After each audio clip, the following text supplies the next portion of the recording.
Tukiangazia Marekani.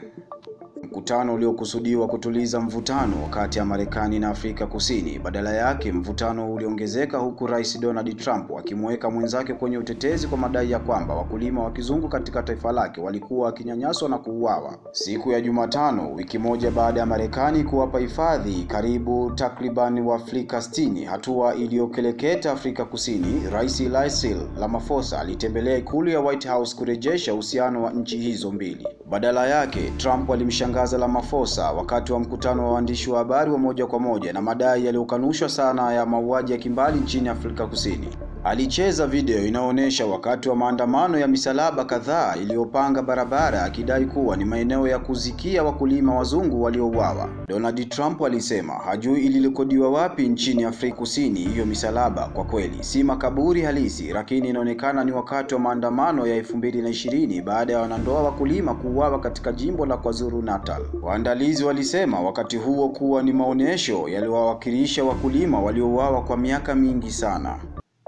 Kabla ya mkutano wa Jumatano wa White House, kiongozi wa Afrika Kusini alisisitiza kuwa kuboresha uhusiano wa kibiashara na Marekani ndiyo kipaumbele chake. Mauzo ya bidhaa za Afrika Kusini kwenda Marekani yanakabiliwa na ushuru wa 30%. Ramaphosa alitarajia kumvutia Donald Trump wakati wa mkutano huo, akileta wachezaji wawili mashuhuri wa gofu wa Afrika Kusini na kumpa zawadi ya kitabu kikubwa kinachoonyesha viwanja vya gofu nchini kwake. Mkutano huo umekuja siku chache baada ya Afrika Kusini 59 wazungu kuwasili Marekani, ambapo walipewa hadhi ya ukimbizi. Ramaphosa alisema wakati huo walikuwa waoga sana.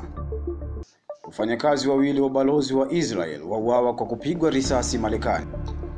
Wafanyakazi wawili wa ubalozi wa Israel wameuawa nje ya nyumba la makumbusho la Wayahudi katika mji wa jiji la Washington DC. Maafisa wanasema waathirika, wanaume na wanawake, walipigwa risasi walipokuwa wakitoka kwenye hafla katika jumba la makumbusho la Capitol Jewish. Shambulizi la risasi lilitokea saa 3:05 usiku kwa saa za huko, karibu na mtaa wa Tatu, eneo lenye maeneo mengi ya watalii, makumbusho na majengo ya serikali, ikiwa ni pamoja na ofisi za FBI ya Washington DC.